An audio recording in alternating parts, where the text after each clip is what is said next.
ভারত পাকিস্তান যুদ্ধ হলে কে কতটা ধরাশায়ী হবে এরকম হিসাব নিকাশ চলছে সোশ্যাল মিডিয়া সহ বিভিন্ন মহলে। কেউ কেউ বলছেন ভারত বিশাল সামরিক সক্ষমতার অধিকারী, সুতরাং ভারতে জিতবে। আবার কেউ নিচ্ছেন পাকিস্তানের পক্ষ। কারণ হিসেবে তারা বলছে জেটেন্সি JF-17 বা F-16 মতো শক্তিশালী যুদ্ধবিমান রয়েছে পাকিস্তানের। অনেকের মতে আধুনিক আকাশযুদ্ধে এখনও ভারত অনেক পিছিয়ে রয়েছে।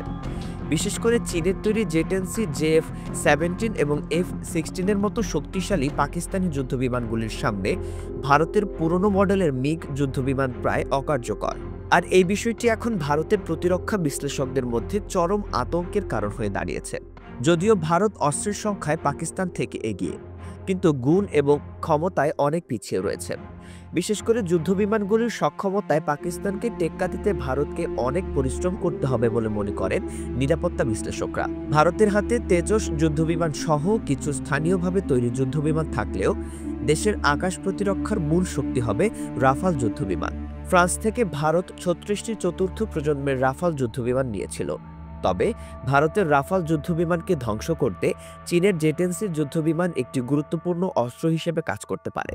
পাকিস্তানের ভান্ডারে চীনের তৈরি জেটেন্সির যুদ্ধবিমান রয়েছে। এটি একটি single engine multirole combat fighter, যা এয়ার টু এয়ার এবং এয়ার টু গ্রাউন্ড মিশন সহ বহু গুরুত্বপূর্ণ কাজে ব্যবহৃত হতে পারে।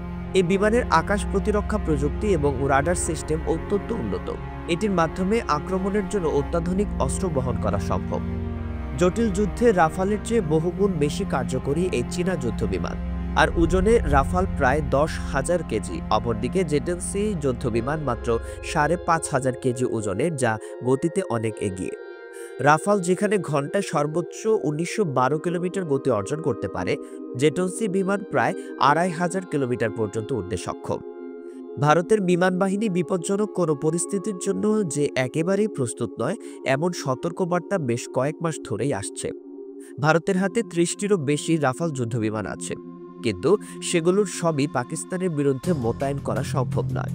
এদিকে পাকিস্তানের কাছে থাকা 30টিরও বেশি জেটেন্সি যুদ্ধবিমান পাকিস্তানকে একটি সুবিধাজনক অবস্থানে রেখেছে।